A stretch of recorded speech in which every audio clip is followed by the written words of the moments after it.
Louvado seja o Senhor Jesus Cristo por isso. Meus irmãos, nós vamos seguir com a nossa série expositiva, cujo título é Jesus, o Eterno Eu Sou. Você que nos visita pela primeira vez, nós estamos fazendo exposições expositivas no Evangelho de João. Isso se chama Lectio Continua, não é? Leitura sequencial, exposição sequencial. Iniciamos desde o capítulo 1 e hoje nós chegamos, depois de 6 meses, no capítulo 5 do Evangelho de João. Então, essa é a exposição de número 20. Você que nos visita pela primeira vez, depois dá uma olhadinha lá no nosso canal para você acompanhar toda a série até aqui. Meus irmãos, convido vocês a abrirem suas Bíblias, portanto, em João, capítulo 5. Faremos a exposição dos versos de 1 a 18. Lembrando os papais, com as crianças já mais crescidinhas, que nós temos o nosso boletim infantil. Então nós incentivamos aos papais que incentivem seus filhos a já terem reverência e prestarem atenção ao culto. Lembrando que isso não é mágica, não acontece do dia para a noite, não é? Por isso que nós incentivamos os papais a já irem treinando os seus filhos no culto familiar e doméstico, diariamente, de domingo a domingo, para que ao chegar nesse momento, ao falarmos agora é o culto ao Senhor, eles já entendam o que está acontecendo. Tá bem? Por isso que nós não tiramos as crianças do culto, porque elas precisam estar diante desse maior meio de graça que o Senhor deu e aprender reverência e saber a quem a glória, a honra e o poder pertencem. Então vamos, meus irmãos, a João capítulo 5, dos versos 1 a 18. Vamos fazer a leitura de todo o texto, depois vamos à exposição. Passadas estas coisas, havia uma festa dos judeus. E Jesus subiu para Jerusalém. Ora, existe ali, junto à porta das ovelhas, um tanque, chamado em hebraico Betesda, o qual tem 5 pavilhões. Nestes jazia uma multidão de enfermos, cegos, coxos, paralíticos, esperando que se movesse a água, porquanto um anjo descia em certo tempo, agitando-a. E o primeiro que entrava no tanque, uma vez agitada a água, sarava de qualquer doença que tivesse. Estava ali um homem enfermo, havia 38 anos. Jesus, vendo-o deitado e sabendo que estava assim há muito tempo, perguntou-lhe: Queres ser curado? Respondeu-lhe o enfermo: Senhor, não tenho ninguém que me ponha no tanque quando a água é agitada, pois, enquanto eu vou, desce outro antes de mim. Então lhe disse Jesus: Levanta-te e toma o teu leito e anda. E imediatamente o homem se viu curado e, tomando o leito, pôs-se a andar. E aquele dia era sábado. Por isso disseram os judeus ao que fora curado: Hoje é sábado e não te é lícito carregar o leito. Ao que ele lhes respondeu: O mesmo que me curou me disse: Toma o teu leito e anda.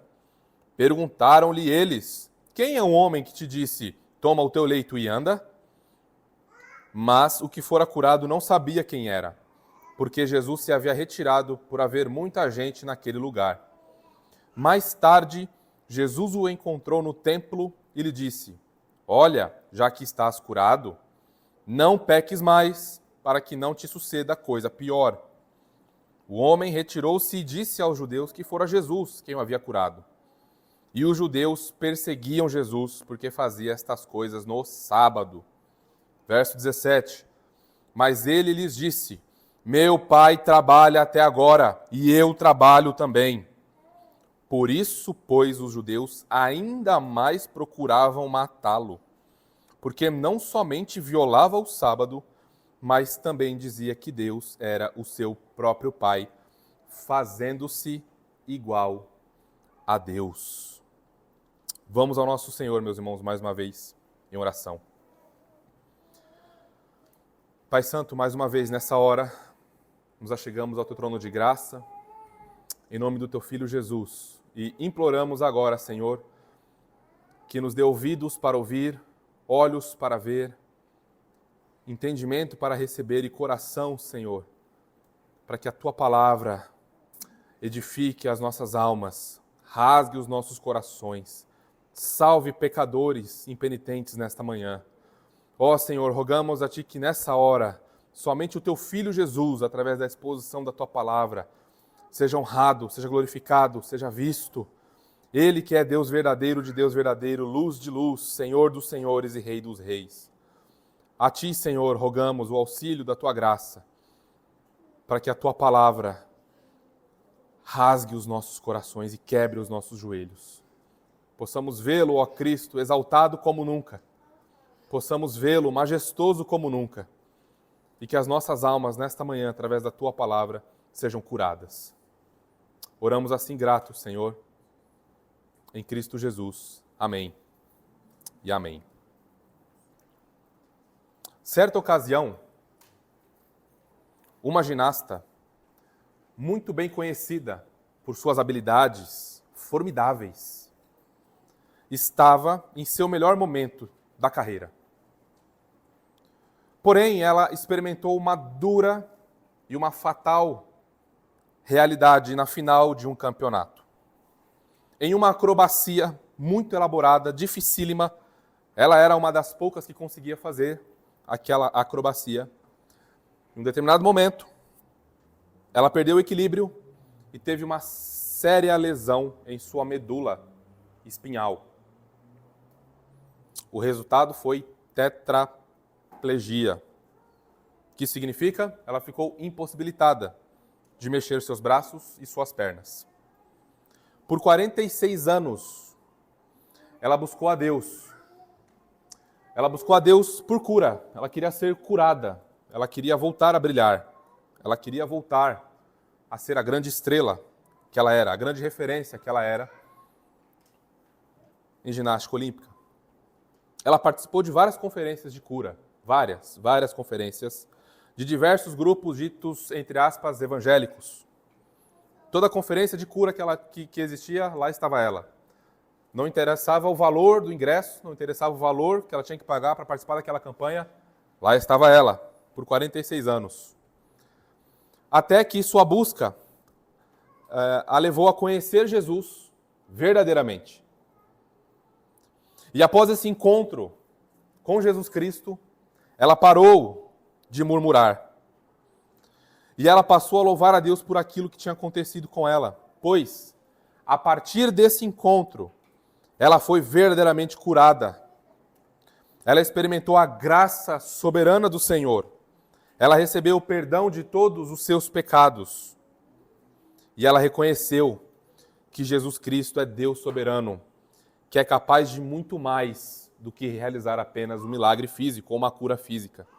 Ela chegou à conclusão, a partir desse encontro com o Senhor Jesus, que Ele cura corações mortos em delitos e pecados. E então ela passou a confessar, assim como o nosso texto de introdução do nosso boletim. Ela olhou para Jesus não mais como um curandeiro barato, mas ela olhou para Ele como Deus verdadeiro e confessou: Senhor meu e Deus meu. Um cristão verdadeiro, meus irmãos, deseja mais a pessoa de Jesus do que qualquer cura física, pois o reconhece como Deus verdadeiro. E aqui vai, portanto, você que nos visita pela primeira vez no nosso boletim, nós temos um guia para você acompanhar o sermão. Aí vem, portanto, a proposição, não é? A nossa afirmação teológica. Jesus Cristo é Deus verdadeiro e tem toda a autoridade. Essa é a afirmação teológica desse texto. Jesus Cristo é Deus verdadeiro e tem toda a autoridade. No texto que nós lemos, nós observamos 3 aspectos da autoridade de Jesus que demonstram a sua divindade. Tá bem? E o título, portanto, da nossa exposição de hoje é Jesus Cristo, Deus revelado. Jesus Cristo, Deus revelado. E a divisão do nosso texto, portanto, segue no seguinte aspecto. O primeiro aspecto que demonstra a divindade de Jesus é a sua autoridade sobre a doença, versículos de 1 a 9. O segundo aspecto de sua autoridade que demonstra a sua divindade é que ele tem autoridade sobre o pecado, versículo 14. E o terceiro e último aspecto da autoridade do Senhor Jesus Cristo, que mostra que ele é plenamente Deus, é a sua autoridade sobre o sábado, ou sobre o Shabat. versículos 10 a 13 e 15 a 18. Tá bem? Então vamos à exposição do nosso texto. Jesus Cristo, Deus revelado. Vamos considerar então o primeiro aspecto da autoridade de Jesus que demonstra a divindade, que é sua autoridade sobre a doença. Vamos considerar os versos de 1 a 9, olhando rapidamente para os versículos 1, depois 2 a 4. Versículo 1 diz assim: Passadas estas coisas, havia uma festa dos judeus, e Jesus subiu para Jerusalém. É interessante nós lembrarmos do contexto maior, né, que está envolvido aqui. Nós vimos no capítulo 4, o Senhor Jesus indo a Samaria, realizando uma grande obra de salvação em Samaria, e aí ele vai a Galileia, como nós vimos na semana passada, e lá ele cura o filho de um centurião. E agora nós vemos o quarto sinal do Senhor Jesus, lembrando que são 7 sinais no Evangelho de João, e aqui nós estamos diante do quarto sinal, não é? Que Jesus manifesta, e agora em Jerusalém. Ele voltou para a Judéia. E aqui nós vemos que ele subiu, portanto, para Jerusalém por conta de uma festa dos judeus. Aqui, João ele não fala que festa é esta, né? O que seria natural nós esperarmos até aqui, ele tem sempre mencionado as festas judaicas, mas aqui ele não menciona. E há um debate entre os estudiosos, entre os comentaristas bíblicos, entre os teólogos, para saber que festa que é esta, não é? E há pelo menos 3 possibilidades aqui. Essa festa pode ser a Páscoa, essa festa pode ser a festa dos tabernáculos, essa festa pode ser a festa de Pentecostes, tá? Pode ser qualquer uma dessas 3. Jesus, como Deus homem, judeu, cumpriu inteiramente a lei no lugar de seu povo. Então lembrem que Jesus Cristo é Deus homem. Até aqui nós temos visto o tempo inteiro no Evangelho de João a plena humanidade de Jesus sendo revelada a nós, principalmente no capítulo 4, e a plena divindade do Senhor Jesus também sendo revelada a nós, mostrando que ele é uma única pessoa com 2 naturezas, não é? Divina e humana, não 2 pessoas, mas uma única pessoa com 2 naturezas unidas nele, e cada natureza vai cooperando para a nossa redenção. Então ele vai a essa festa, porque nessas festas Deus era glorificado, o Senhor era honrado, e ele era, lembram? Vamos voltar a algo que vocês já estão craques.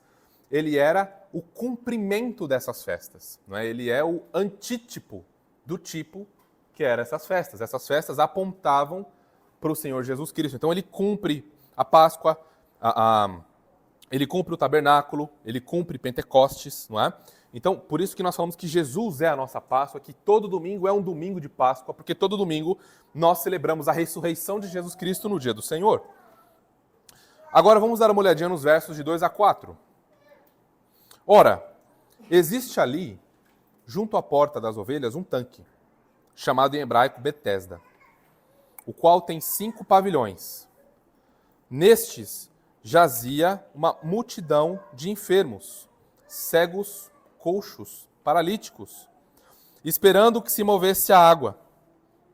Porquanto um anjo descia em certo tempo, agitando-a, e o primeiro que entrava no tanque, uma vez agitada a água, sarava de qualquer doença que tivesse.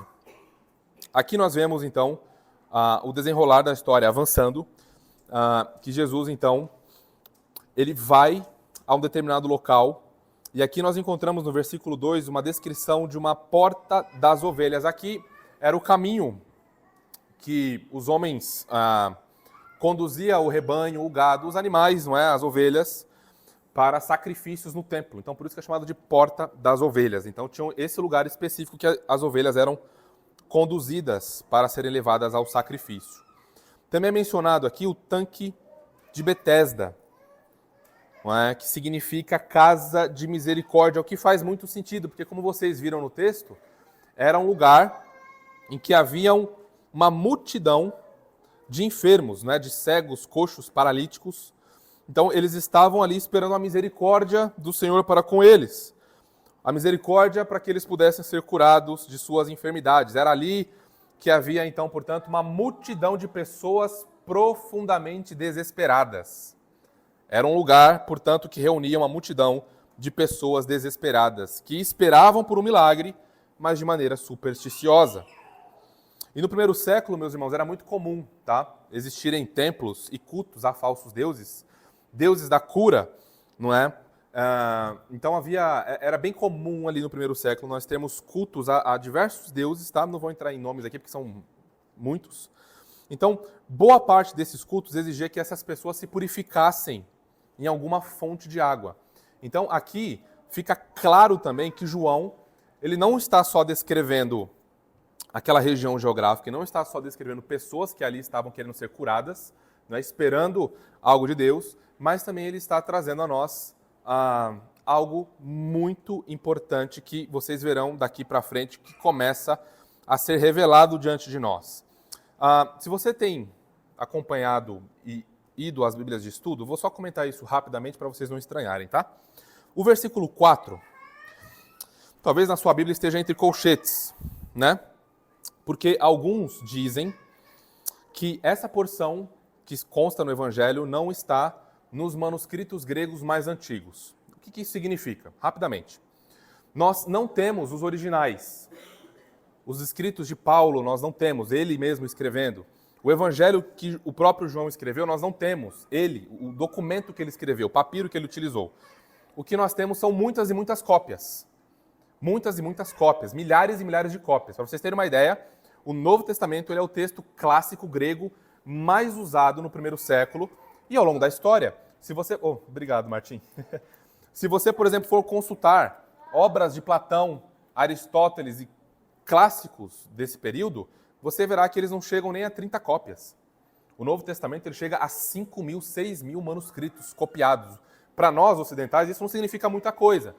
Mas para o primeiro século significa que aquele texto ele era muito usado, ele era muito consultado, ele era compartilhado. Então isso demonstra a autoridade e a divindade da palavra de Deus sendo palavra de Deus. Então, o que acontece é que nós temos manuscritos, cópias mais antigas, ali, por exemplo, do terceiro século, em que esse versículo não aparece. Mas nós temos manuscritos posteriores, do quarto século em diante, em que esse texto aparece. E alguns, então aí tem um debate, né, tem até uma disciplina teológica que se dedica a estudar os manuscritos, essas variantes textuais e tudo mais, que é chamada de crítica textual. Não tem nada a ver com teologia liberal, tá? É uma disciplina que se propõe a estudar os manuscritos gregos e saber como que nós fazemos, então, para lidar com essas cópias, né? Um aparece, outro não aparece. Então, só para vocês entenderem porque esse texto aparece entre colchetes. Eu entendo, à luz do contexto, que esse texto, sim, é a palavra de Deus, que ele não deve ser retirado das Escrituras, e eu entendo que os manuscritos melhores são os posteriores, depois do século III, não os anteriores. Aí fecha aqui, senão a gente entra e não sai mais daqui. Depois a gente conversa mais sobre isso, tá bom? Então, é por isso que está entre colchetes aí na sua Bíblia, e é por isso que talvez na sua Bíblia de estudo você vá ler os teólogos comentando que possivelmente esse texto não consta nos melhores e antigos manuscritos, tá bom? É isso que está acontecendo aqui. Então, dito isso, vamos avançar para o versículo de 5 a 9, e aqui é onde começa a se desenrolar algo muito importante. Vamos ler os versículos de 5 a 9. Estava ali um homem enfermo há 38 anos. Jesus, vendo-o deitado e sabendo que estava assim há muito tempo, perguntou-lhe: queres ser curado? Respondeu-lhe o enfermo: Senhor, não tenho ninguém que me ponha no tanque quando a água é agitada, pois quando eu vou, desce outro antes de mim. Então lhe disse Jesus: levanta-te, toma o teu leito e anda. Imediatamente o homem se viu curado e, tomando o leito, pôs-se a andar. E aquele dia era sábado. Reparem no versículo 5 que João menciona a idade desse homem. João não menciona qual festa judaica é, mas ele menciona a idade desse homem que está aqui. Por quê? Porque João quer enfatizar algo para nós. João não está nem tanto preocupado em dizer qual é a festa judaica que o Senhor Jesus foi. Ele está preocupado em dizer o que o Senhor Jesus fez com um homem há 38 anos enfermo. Na antiguidade, na literatura antiga, era comum, e é o que João faz aqui, mencionar a idade de alguém passando por alguma aflição, ou o tempo que ela está aflita, por alguma enfermidade ou algo assim. Por quê que isso era mencionado? Para enfatizar o agente que está operando o milagre ou a cura ou qualquer outra coisa.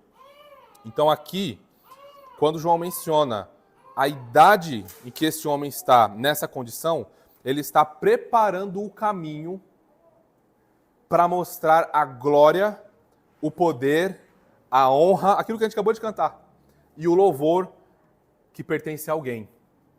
João está como que tocando as trombetas para os seus leitores, para eles perceberem algo que vai acontecer. Então guarda aí que a gente já vai chegar lá, tá? Segura isso aí. Então, para e pensa comigo. Esse homem esteve por quase 4 décadas nessa condição. Incapacitado, quebrado, destruído, esperando o seu milagre. A idade em que ele está nessa condição é a idade em que muitas pessoas nem viviam. É capaz dele ter visto seus sobrinhos terem morrido, capaz dele ter visto seus irmãos morrendo, seus pais talvez morrendo, e ele naquela condição, seus parentes, e ele permanecia nessa condição de sofrimento e, detalhe, em rebeldia contra Deus, tá? Ele estava em rebeldia contra Deus, daqui a pouco a gente aprofunda nisso. E ele não tinha ninguém que o ajudasse a entrar no tanque. Esse tanque era como se fossem 2 piscinas, né?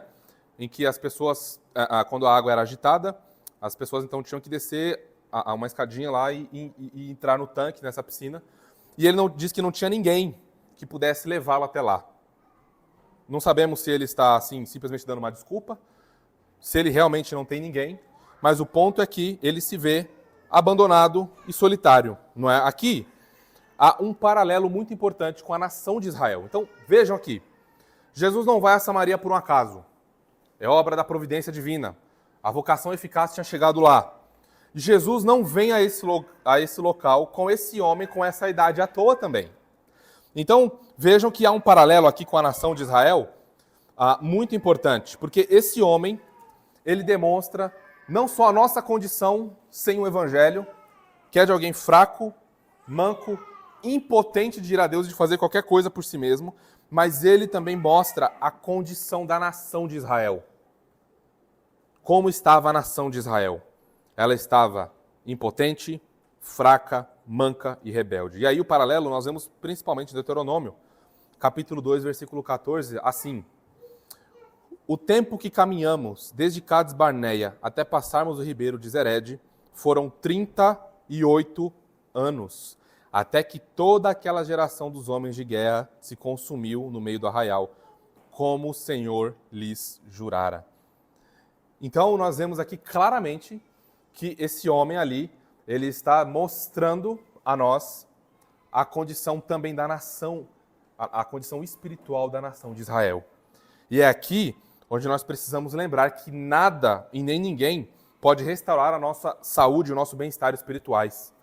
Nada e nem ninguém pode reavivar o nosso vigor espiritual. Somente Jesus Cristo pode fazer isso. Isso é que nós aprendemos aqui logo de cara. Ninguém, nem mesmo o tanque de Betesda, nem as águas agitadas pelos anjos. Ninguém pode fazer isso.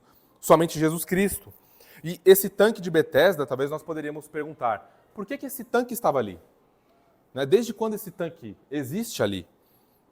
Esse tanque estava ali, meus irmãos, colocado ali para dizer que o Senhor, apesar da rebeldia do seu povo, apesar da destruição espiritual do seu povo, apesar de toda a condição decadente que seu povo se encontrava, ele não abandonou o seu povo. Isso é uma evidência da graça do Senhor, não é? Lembrem o que está acontecendo.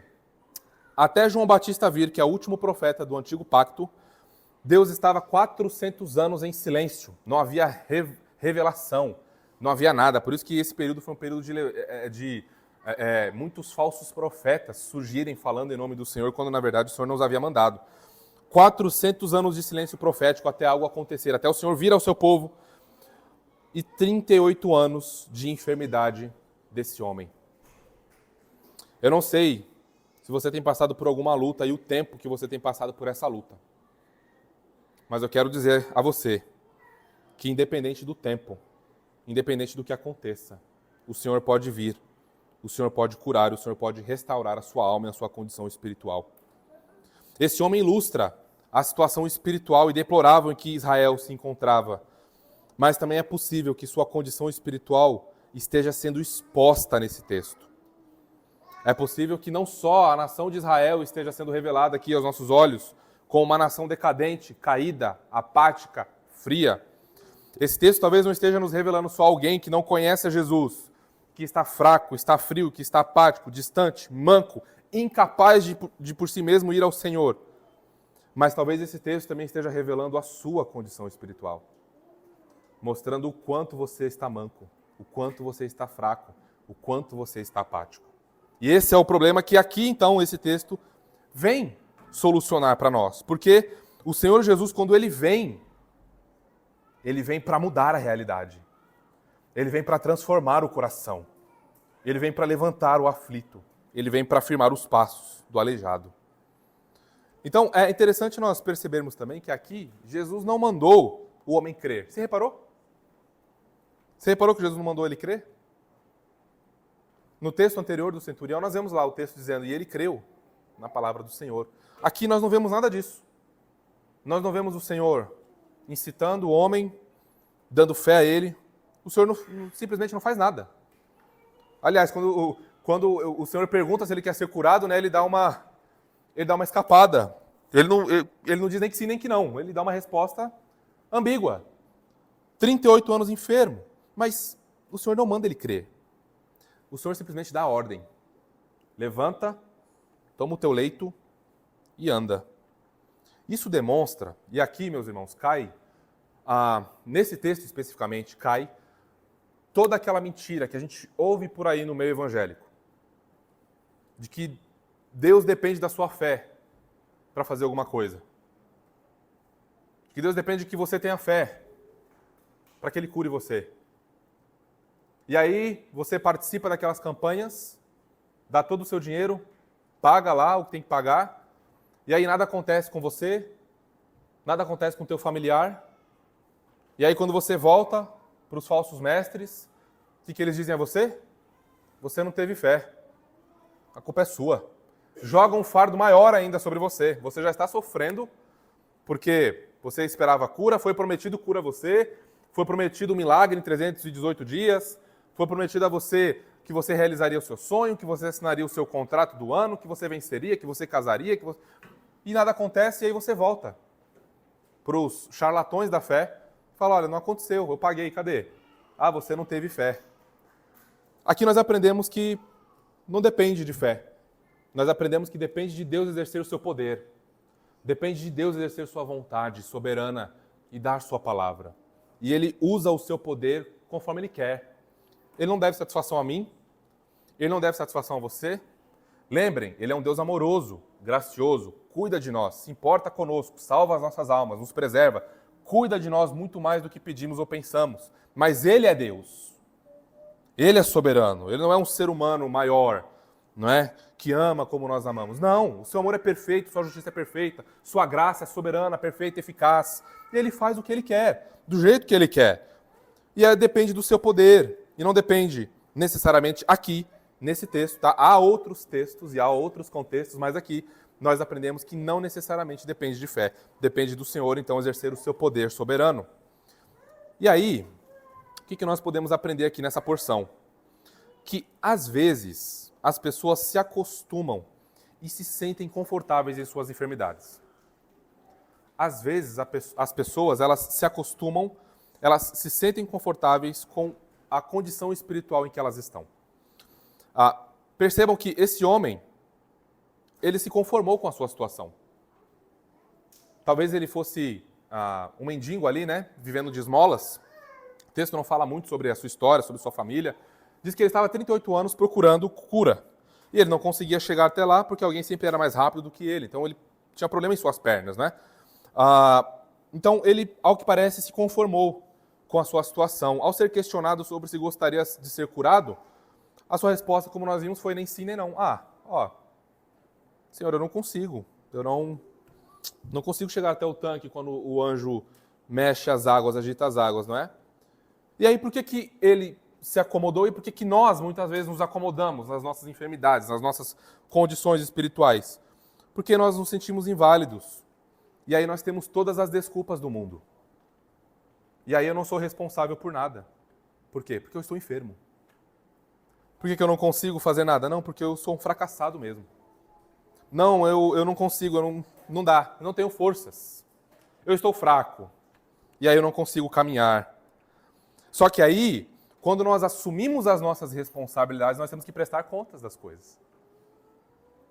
Mas nós temos que dizer por que eu não consegui fazer, porque eu fui negligente, porque eu fui indiferente, porque eu fui apático, porque eu não amo o Senhor como eu deveria amar. Percebe o que acontece? E aí o Senhor traz luz à nossa alma e nós vemos que, na verdade, não é a nossa enfermidade, mas são os nossos pecados maquiados para nós termos boas justificativas para o nosso fracasso, para a nossa frieza espiritual, para a nossa condição de aleijados.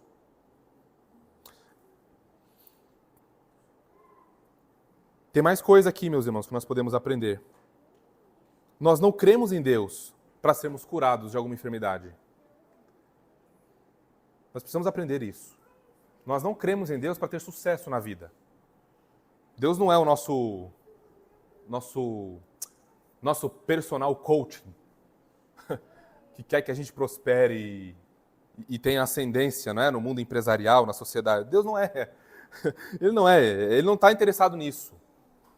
Nós cremos em Deus porque Ele, por sua livre graça, presta atenção nisso, Ele nos perdoou, Ele nos adotou, Ele nos justificou, Ele nos predestinou, Ele nos glorificou, Ele nos chamou, nos elegeu, nos preservou, nos salvou em Seu Filho Jesus Cristo. É por isso que nós amamos a Deus. É por isso que nós confessamos a nossa fé. É por isso que nós estamos aqui. É por isso que nós pregamos o Evangelho. Não para ficar desejando ascendência no mundo, caído em trevas, mas porque Jesus Cristo realizou uma obra na nossa alma. É por isso.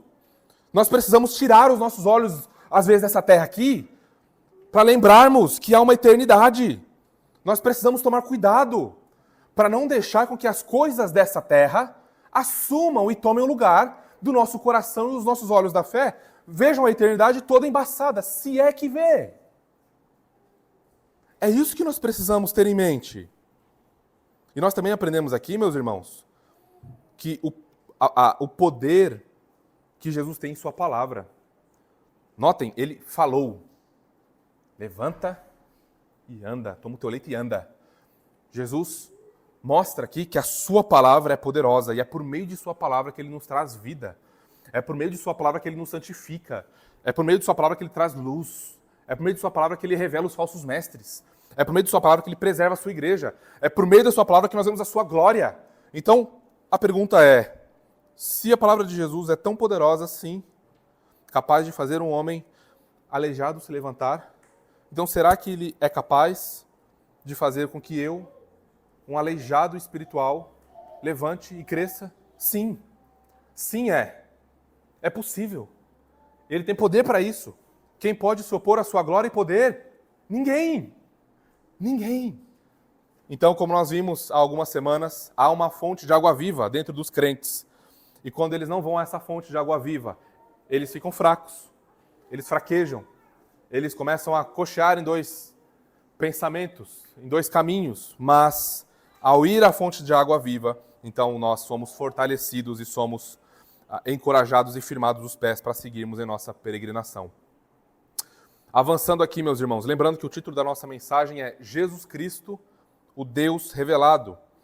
E aqui nós vemos que Jesus Cristo é Deus verdadeiro e tem toda a autoridade. E agora nós vamos ver o segundo aspecto da sua autoridade, que demonstra que ele é Deus pleno, que é a sua autoridade sobre o pecado. Olhem comigo agora o versículo 14. Mais tarde, Jesus o encontrou no templo e lhe disse: olha, que já estás curado. Não peques mais, para que não te suceda coisa pior. No versículo 8, Jesus diz a ele: vai, levanta-te, toma o teu leito e anda. E agora Jesus diz para ele: não peques mais. É uma linguagem muito parecida com Marcos, capítulo 2, quando o Senhor Jesus também cura um paralítico lá. No versículo 9, lá de Marcos 2, nós lemos o seguinte, ó. Qual é mais fácil? Dizer ao paralítico: estão perdoados os teus pecados? Ou dizer: levanta-te, toma o teu leito e anda? Percebem? Uma linguagem muito semelhante, muito parecida, mas nós vemos aqui que esse homem do nosso texto, Jesus não afirma que os seus pecados foram perdoados. Jesus não afirma isso. E Jesus volta a ele no templo para atestar que o Senhor está interessado no estado da sua alma. Jesus cura ele fisicamente e agora, nesse segundo encontro, o Senhor volta para mostrar para ele a condição de sua alma. Então, meus irmãos, nós precisamos tomar muito cuidado aqui também, porque alguém que recebeu cura, alguém que foi alvo do poder de Deus em algum aspecto, não significa que aquela pessoa necessariamente recebeu vida eterna. Não significa necessariamente que porque uma pessoa foi abençoada em algum aspecto é porque ela foi salva e foi regenerada. Não necessariamente. É o que nós estamos vendo aqui. Esse homem aqui, se ele não se arrependesse depois dessa exortação severa do Senhor Jesus a ele, que fala, não peques mais para que não te suceda coisa pior. É claro que nem toda enfermidade é fruto de algum pecado específico, tá? Nem toda, os neopentecostais dizem isso, tá? Na Bíblia nós não temos uma evidência de que toda enfermidade é fruto de pecado. Mas esta enfermidade em específico era. Esse homem estava nessa condição por conta de algum pecado específico. E o Senhor vai a ele e diz, não peque mais. Em outras palavras, arrependa-se do seu pecado para que não te suceda coisa pior. Alguém pode virar assim e dizer, mas espera aí, eu fui curado. Deus me ama. Deus respondeu minha oração. E você pode estar caminhando a passos largos para o inferno. Ah, não, eu fui curado. Um milagre aconteceu na minha vida. E você pode estar caminhando a passos largos para o inferno. E você pode ser inimigo de Deus. E a justiça santa de Deus pode estar sobre a sua cabeça, prestes a ser derramada. Percebem? Percebem a ênfase? E que esse é o quarto sinal que o Senhor Jesus opera. E não é um sinal pelo sinal. As pessoas procuram um sinal pelo sinal. As pessoas procuram igrejas por aí porque lá é a casa da bênção. Porque lá é a casa do milagre. Porque lá é onde ressuscita os mortos. Mas não tem evangelho lá. Lá ressuscita os mortos, mas não dá vida espiritual a ninguém. Lá nós temos todo tipo de experiência, mas não há ninguém se arrependendo dos seus pecados. Não há ninguém mostrando, depois dessa experiência eu passei a odiar mais o mundo. Você já viu um testemunho assim? Eu particularmente, eu nunca vi, pode ser que exista. Depois que o Senhor operou na minha vida, eu passei a amar mais a Jesus Cristo. Eu passei a amar mais o Evangelho, eu passei a amar mais a igreja, eu quero servir mais a igreja. Não. As pessoas querem receber o tempo todo. Eu quero bênção, eu quero milagre, eu quero. Eu uso você até o momento que você me é favorável. Depois, Vitão, que eu vejo que você e Fê não podem mais abençoar, eu abandono vocês. É essa a visão. O que é isso? É um evangelho completamente corrompido. É outro evangelho, não é o evangelho de Jesus Cristo, meus irmãos. Mas aí você pode dizer assim, mas eu sou crente, então eu posso ficar tranquilo.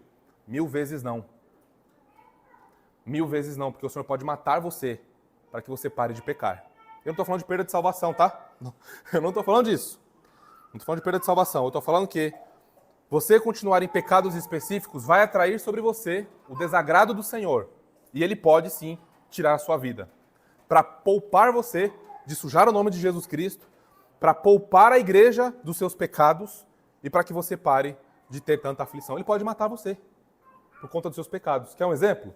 Lá em 1 Coríntios, capítulo 11, a igreja de cristãos, capítulo 11, versículo 30, eles estavam tratando a ceia do Senhor de maneira inadequada. Vocês lembram disso? Eles estavam indo para a ceia do Senhor encher a cara de vinho, ficavam bêbados na ceia, não se comportavam, não sabiam beber o vinho adequadamente, ficavam bêbados lá na ceia, não esperavam os mais pobres, quem tinha mais condição comia tudo, e os mais pobres passando necessidade, e todo mundo tomando a ceia do Senhor de maneira indigna. Indigna. Eles estavam se reunindo para trazer mais desagrado do Senhor para eles. E aí então o que Deus faz? Qual que é a resposta? Paulo diz, por essa razão há muitos fracos entre vocês, por essa razão há muitos doentes entre vocês, e alguns já dormem. É um eufemismo para alguns morreram. Porque o Senhor estava trazendo juízos temporários sobre o seu povo, para despertar o seu povo, para chamar o seu povo ao arrependimento. Então, muito cuidado de você usar a graça de Deus como um dispositivo para, Deus vai me perdoar mesmo, então eu vou aqui fazer um... Ninguém está vendo mesmo, né? Lembrem, Deus é o público dos nossos pensamentos. Ele é o público dos nossos pensamentos. Não tem para onde correr, não dá para se esconder. Então, muito cuidado com isso, meus irmãos. Muito cuidado com isso. Então, Jesus Cristo, após curar esse homem fisicamente, vai a ele para alertá-lo do estado de sua alma. Não peques mais, para que não te suceda coisa pior. E o que é algo pior? O juízo eterno de Deus. A condenação eterna de Deus. Longe de Jesus Cristo, longe da graça e eternamente no inferno. Uma pessoa pode ser curada fisicamente, o que nós aprendemos aqui. Pensar ter recebido o favor de Deus, mas ainda estar morta em seus delitos e pecados. Guardem bem isso. Guardem bem isso. E, meus irmãos, uma realidade aqui, essencial. Se você não lembrar de nada até aqui, eu espero que você lembre disso. Lembre disso. Nós não precisamos de cura física. Nós não precisamos de cura física. Não precisamos de cura física. Sabe o que é que nós precisamos? Nós precisamos de uma visão mais elevada, de uma visão mais profunda, de uma visão mais majestosa, de uma visão mais gloriosa, de uma visão que nos humilhe, uma visão mais exaltada do Senhor Jesus Cristo. É disso que nós precisamos. Nós precisamos nos apegar a isso. Quem é o Senhor Jesus? O que Ele fez por mim? O que Ele está fazendo por mim? É disso que nós precisamos. É disso que a sua família precisa. É disso que a minha família precisa. É disso que o nosso casamento precisa. É disso que a nossa igreja precisa. É disso que você, como crente, precisa. O teu vizinho precisa disso. Esse é o Evangelho da Graça. É sobre a pessoa de Jesus Cristo. Não é sobre o que Ele faz fisicamente por nós. É sobre como Ele morre, se entrega, é humilhado, é crucificado, é cuspido, é humilhado em praça pública por pecadores desgraçados. Mas Ele ressuscita ao terceiro dia para justificar esses pecadores. É sobre isso, é sobre Ele. Não é sobre você, é sobre mim, não é nada disso, meus irmãos. É sobre Jesus Cristo e sua gloriosa pessoa tão somente. É Ele, é Ele, é Ele e é tudo sobre Ele. É dele que nós precisamos, meus irmãos, somente dele. Que queime os nossos bens. Que o Senhor destrua as nossas seguranças que nós temos nesse mundo, para que nós possamos aprender. E Ele pode fazer isso, tá? Ele pode fazer isso e Ele faz. Para que nós reconheçamos a nossa miséria, reconheçamos a nossa miséria, reconheçamos a nossa fraqueza, reconheçamos que nós somos pó, que nós somos miseráveis, que nós somos vermes, mas que Ele ama pecadores e salva vermes como nós e cuida de nós com amor paternal sem igual. Amém, meus irmãos? Vamos avançar para o nosso terceiro e último aspecto da autoridade de Jesus Cristo. Lembrando que nós estamos vendo nesse texto que Jesus Cristo é Deus revelado, Deus verdadeiro, e por ser Deus, Ele tem também autoridade sobre o sábado. Esse é um ponto muito importante aqui, porque até aqui nós vimos que as pessoas estão sendo favoráveis a Jesus Cristo, né? Nós vimos um grande avivamento em Samaria, uma grande conversão em Samaria. Nós vemos um oficial pagão indo a Jesus. Até aqui, ao que parece, esse homem não sabia quem Jesus era. Então, possivelmente, Jesus não estava tão famoso assim entre algumas pessoas, até porque ele estava no tanque de Betesda ali, né, naquela região há 38 anos. Mas a partir daqui, nós vamos ver que alguns fariseus já ouviram falar sobre ele, já detectaram o ensino dele, o que ele estava fazendo, os seus sinais. E a partir daqui começa até o final do Evangelho de João uma grande oposição, uma grande perseguição por parte dos fariseus. Vamos ler aqui então agora os versículos 10 a 13 e 15 a 18, que mostra que Jesus também tem autoridade sobre o sábado. Vamos considerar a indiferença dos judeus aqui, nos versos 10 a 16. Diz assim o verso 10. Por isso disseram os judeus ao que fora curado: hoje é sábado, e não te é lícito carregar o leito.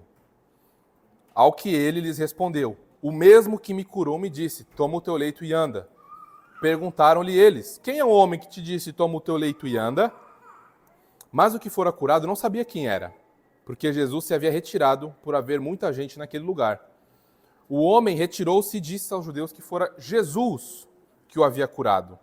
E os judeus perseguiam Jesus porque fazia estas coisas no sábado. Vocês repararam algo aqui? que esses homens não querem nem saber da alegria desse aleijado. Eles não querem nem saber. Não querem nem se alegrar com ele. O homem, 38 anos enfermo. Muito possivelmente conhecido por muitos ali. E eles, esses religiosos, esses judeus, eles não querem nem saber. Vamos fazer uma festa, vamos ali pegar o nosso melhor gado, vamos fazer um churrasco para celebrar que agora você está andando. Não. Não. Você, no templo, mas você está 38 anos ali, o que você está fazendo aqui? O que você está fazendo com esse teu leito andando? Hoje é sábado, você não pode fazer isso.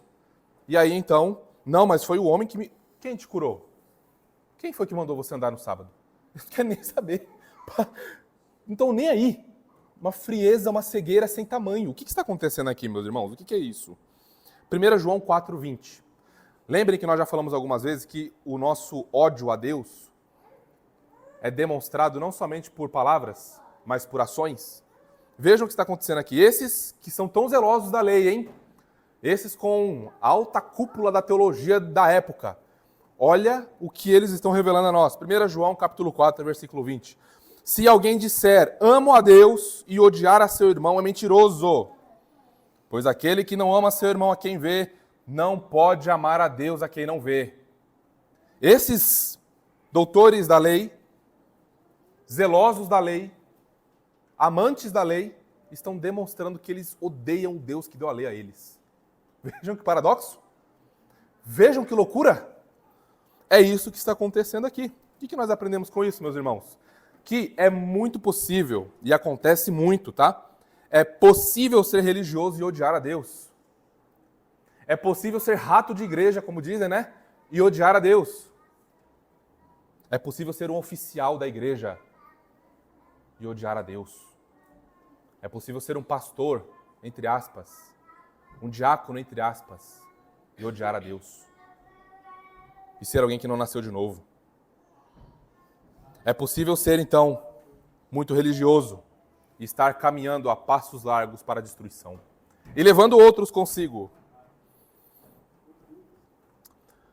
Só que o problema aqui, meus irmãos, não é o mandamento do Shabat. Aqui, vamos fazer uma breve distinção entre Shabat e sábado, ok? Shabat é o mandamento de descanso que teve início lá na criação, depois passa por Moisés, pelas tábuas da lei, e é o quarto mandamento, o Shabat. No Antigo Pacto, o Shabat era observado no 7º dia da semana, que era o sábado, tá? Então, sábado, aí é onde entra a luta, né? Porque Shabat significa descanso, e aí é da onde vem a palavra sábado, mas não necessariamente o sábado em questão está fazendo referência ao mandamento do Shabat, tá bem? Por que eu estou dizendo isso? Porque o Shabat, na Antiga Aliança, era observado no 7º dia, a antiga criação. Com a nova criação, que se estabelece na morte e ressurreição de Jesus Cristo, o Shabat, que é o mandamento, ele continua porque ele é eterno, ele é moral, mas o dia de observar o Shabat muda, porque agora é o Shabat da nova criação que está fundamentada na obra de Jesus Cristo, que descansou ao 3º dia, ao 7º dia, né, para a gente fazer uma referência a Gênesis. Ele descansa de sua obra quando ele ressuscita. A obra da nova criação foi terminada. Assim como a obra da antiga criação foi terminada em Gênesis e, portanto, Deus descansou, Jesus Cristo conclui a obra da nova criação e descansa. E, portanto, nós observamos o Shabat no domingo, no primeiro dia da semana. Hoje, por exemplo. Mas o problema não é esse, tá? O problema não é o sábado, o problema não é o Shabat. O problema é que eles construíram, note bem aqui, uma tradição hercúlea, gigante, enorme, com muitas e muitas leis para observar o Shabat. Deixa eu dar um exemplo para vocês. A Mishnah, que é um documento judaico, é um conjunto de ensinos da Torá que foram passados de geração em geração por tradição oral, tá? Era uma tradição oral, passado de geração a geração. Esses ensinos, eles foram redigidos, escritos e sistematizados no século III, em 219, depois de Cristo aproximadamente. Nós estamos falando de 6 obras, de 6 volumes, com 63 tratados. Desses 63 tratados, um é sobre como observar o Shabat. E ele tem 472 páginas, tá? Com 30 capítulos. Presta atenção.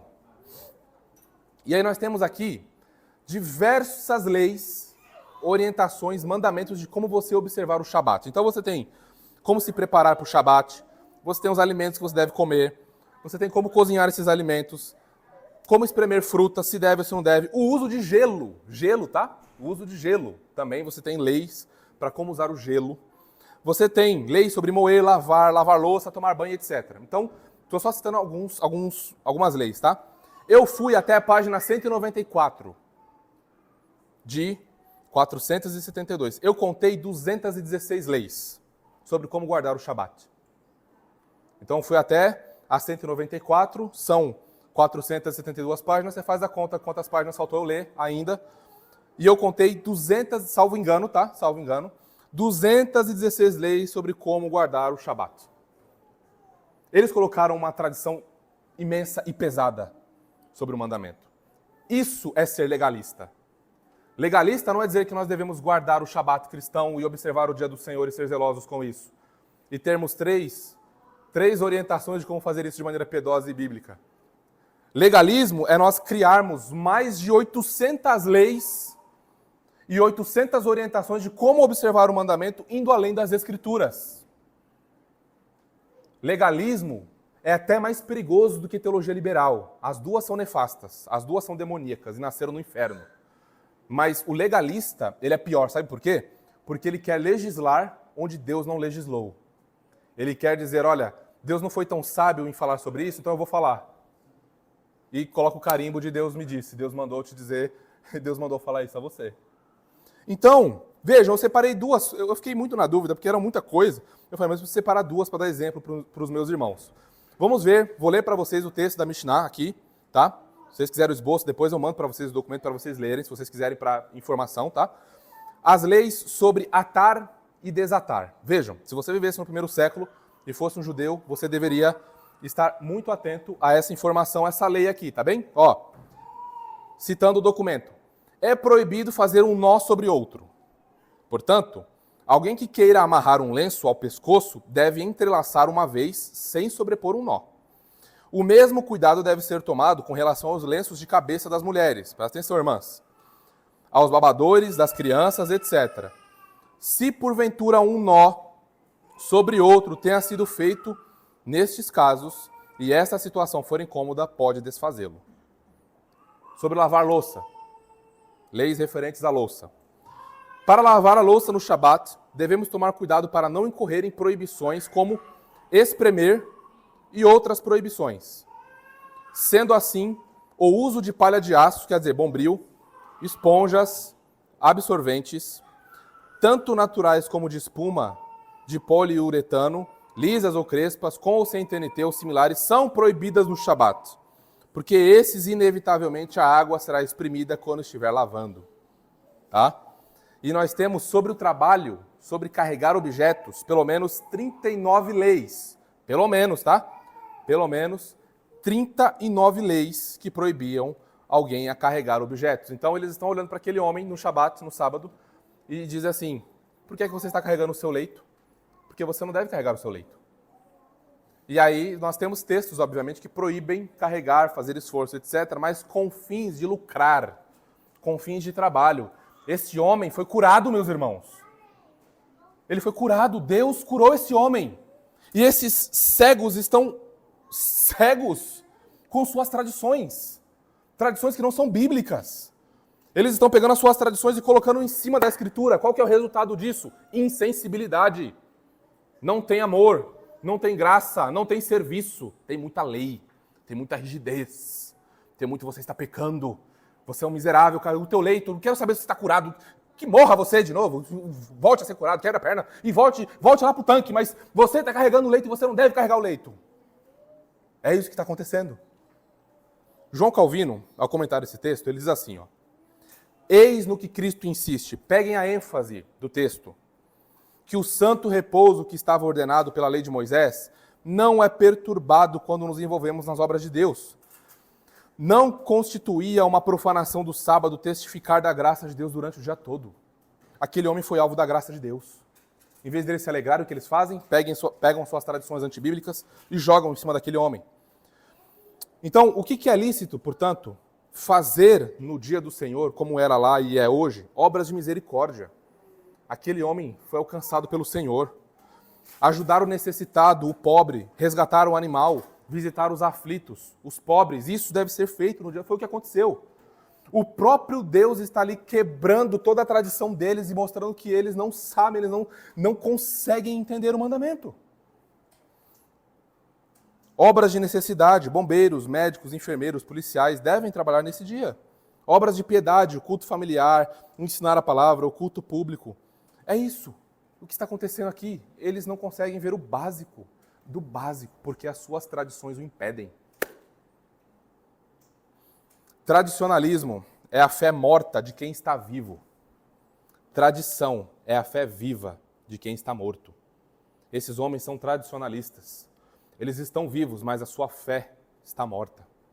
Enquanto que se eles observassem a tradição da Escritura, o ensino bíblico, a fé deles estaria viva, mesmo que eles estivessem mortos. E aí nós entramos no último ponto, a revelação escandalosa, versos 17 e 18. E agora, então, sem sombra de dúvidas, o Senhor Jesus, agora em diálogo com eles, responde a eles o que está acontecendo. Até então, era eles com o homem curado, não é? Quem foi que te curou? Quem foi que te curou? Depois que o homem vê Jesus no templo, ele reconhece e fala, foi Jesus Cristo que me curou. E aí então acontece esse diálogo dos versos 17 e 18. Mas ele lhes disse aos judeus, os fariseus, meu pai trabalha até agora e eu trabalho também.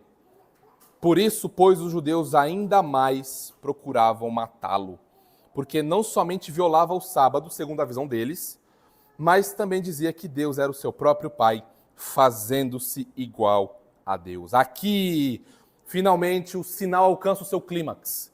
Lembram qual é o propósito do Evangelho de João? Os sinais foram registrados para que vocês crescem que Jesus é o Cristo e, crendo, tenham vida em seu nome. Aqui é para onde o sinal aponta. O Deus revelado, Jesus Cristo encarnado, diante do mundo. Ele é o dono do Shabat, ele que deu o sábado, ele é Senhor do sábado, e ele afirma que Deus, o Pai, é o seu Pai de maneira particular. Notem que ele diz, meu Pai. Ele não diz o nosso Pai, ele diz o meu Pai. Depois nós vamos ler o meu Deus e o Deus de vocês, porque Jesus e o Pai têm um relacionamento profundamente exclusivo e distinto. E aqui começa-se a ser revelado a nós, o que vocês vão ver nos próximos discursos, dos versículos 19 em diante, Jesus aprofundando um longo sermão dele dizendo qual é a relação dele com o Pai e o mistério da Trindade sendo escancarado diante de nós, diante daqueles homens, a partir da Escritura. Cabe a nós, portanto, ficar por aqui, sem dar muito spoiler do que vai acontecer depois. Então, Jesus afirma que o meu Pai trabalha e, portanto, eu trabalho também. Ele trabalha também, pois ele é o mesmo Deus com o Pai. Há uma unidade essencial entre Pai, Filho e Espírito que mostra que há apenas um Deus, não três, apenas um Deus, e o Filho tem um relacionamento singular com o Pai. Pai, Filho e Espírito, em essência, são o único Deus verdadeiro. Esse é o grande mistério. O Deus verdadeiro é trino e não há fé verdadeira sem o Espírito nos conduzir a Jesus Cristo. E quando vamos a Jesus Cristo, nós conhecemos o Pai. E aí nós nos vemos cercados por Deus. E aí nós temos, então, a revelação plena do Deus verdadeiro diante de nós. A fé cristã, ela afirma a fé no Pai, no Filho e no Espírito como um único Deus verdadeiro. É o maior mistério da fé cristã. Em João 1,18 nós lemos, ninguém jamais viu a Deus. O Deus unigênito que está no seio do Pai é quem o revelou. Era consenso, meus irmãos, entre os rabinos que Deus trabalhava. Afinal de contas, ele criou todas as coisas e se ele não continuar sustentando todas as coisas, tudo vira um caos. Então, Deus continuava sustentando todas as coisas por sua providência. E o Filho era por meio de quem o Pai mantinha todo o universo sustentado. Vejam Hebreus 1,3. Ele que é o resplendor da glória e a expressão exata do seu ser, falando do Filho, sustentando todas as coisas pela palavra do seu poder. Dessa maneira, Deus estaria quebrando o sábado? Jesus está confrontando eles. Meu Pai trabalha até agora.